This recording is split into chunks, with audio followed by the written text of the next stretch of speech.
Assalamualaikum warahmatullahi wabarakatuh. Salam guru penggerak. Perkenalkan, nama saya Nasria, berasal dari SMK Negeri 3 Bontang, Provinsi Kalimantan Timur. Calon guru penggerak angkatan 11. Pada video kali ini, yang akan menjadi pembahasan adalah konsep pemikiran KHD berkaitan dengan pendidikan berpihak pada murid. Pengajaran dan pendidikan.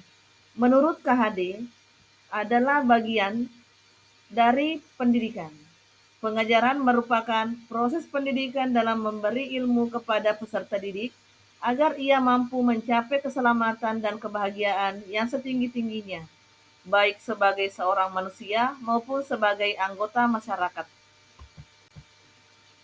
Ide dan gagasan berdasarkan pemikiran KHD. Pendidikan yang berpihak pada murid sesuai dengan konteks diri murid dan sosial budaya adalah ketika kita memberi materi tentang pendidikan yang harus berlandaskan pada kodrat alam, kodrat zaman, dan kodrat anak. Maka berawal dari sinilah kunci utama ketika guru disadarkan tentang tugasnya bukan semata-mata sebagai pendidik. Lebih dari itu, harus bisa menjadi motivator dan fasilitator yang memberikan kebebasan dan kesempatan seluas-luasnya kepada siswa guna menjelajah potensi serta minat dan bakatnya. Sehingga tujuannya agar dapat memberikan kebermanfaatan, pengembangan diri, peningkatan kompetensi siswa kelak di kemudian hari. Ide dan gagasan berdasarkan pemikiran KHD. Nilai gotong royong, kebersamaan, dan kearifan lokal yang kuat dapat menjadi sumber inspirasi dalam mengembangkan karakter peserta didik. Dengan kegiatan kolaboratif dan kebersamaan sehingga siswa dapat belajar tentang pentingnya saling membantu, saling bekerja sama untuk mencapai tujuan bersama. Dengan mengintegrasikan pemikiran Ki Hajar Dewantara terkait nilai luhur di daerah, maka diharapkan dapat tercipta lingkungan pendidikan yang merdeka, inklusif, menghargai keberagaman, serta mampu membantu karakter peserta didik yang berkualitas. Alasan yang kontekstual mengenai penerapan ide atau gagasan sesuai dengan pemikiran KHD. Pembelajaran yang berdasarkan pada 3 asas sistem AMONG memiliki 3 asas yang dijadikan asas dalam pendidikan menggunakan kurikulum merdeka. Yang pertama, Ingarso Suntulodo, di depan menjadi teladan atau contoh. Seorang guru hendaknya bisa menjadi pemimpin di kelas yang bisa menjadi contoh atau teladan kepada peserta didik. Karena bagaimanapun, seorang guru adalah role model yang akan ditiru oleh peserta didik. Yang kedua, Imadyo Mangungkarso, di tengah memberi semangat. Seorang guru hendaknya bisa bergabung di kelas dan memberikan semangat kepada peserta didik. Yang ketiga, Tuturi Handayani, di belakang memberi dorongan dan arahan. Seorang guru hendaknya bisa memberikan dorongan atau arahan kepada peserta didik.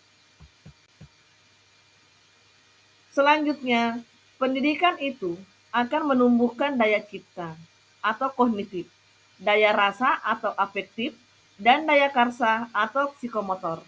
Konsep ini mengajarkan bahwa pendidikan hendaknya mengembangkan 3 aspek utama dari potensi manusia, yaitu daya cipta atau kemampuan berpikir, daya rasa atau kemampuan merasakan, dan daya karsa atau kemampuan bertindak.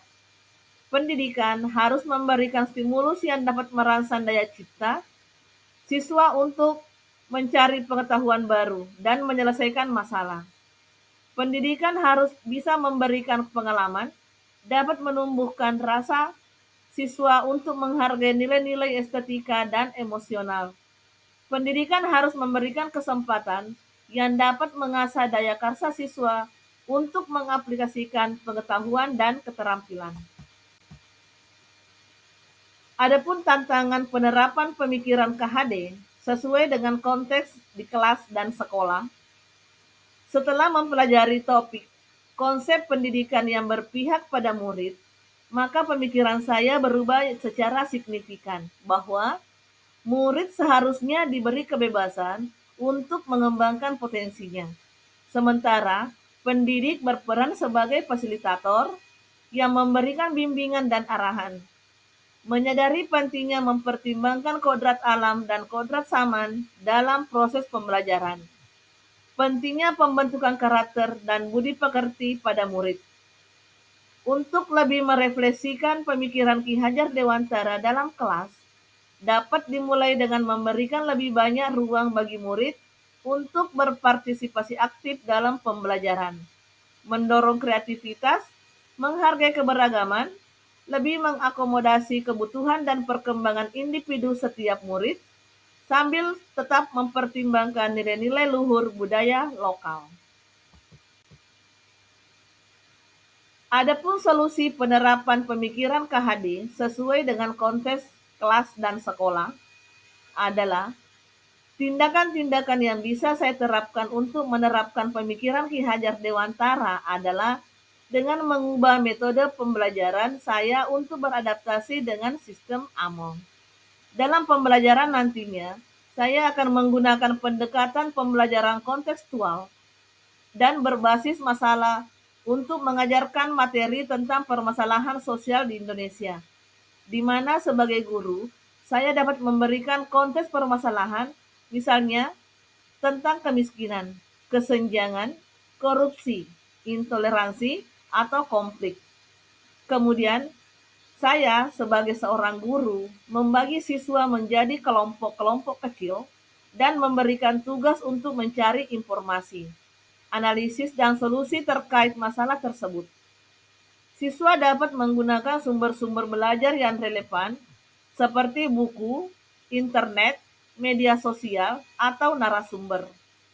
Siswa juga dapat menghubungkan permasalahan tersebut dengan kodrat alam dan kebudayaan. Siswa kemudian dapat mempresentasikan hasil kerja kelompoknya di depan kelas dan mendiskusikan dengan siswa lain. Saya sebagai seorang guru akan memberikan umpan balik dan penilaian yang holistik dan formatif, sehingga kerjasama itu dapat terjalin dengan baik antar sesama kelompok. Terima kasih.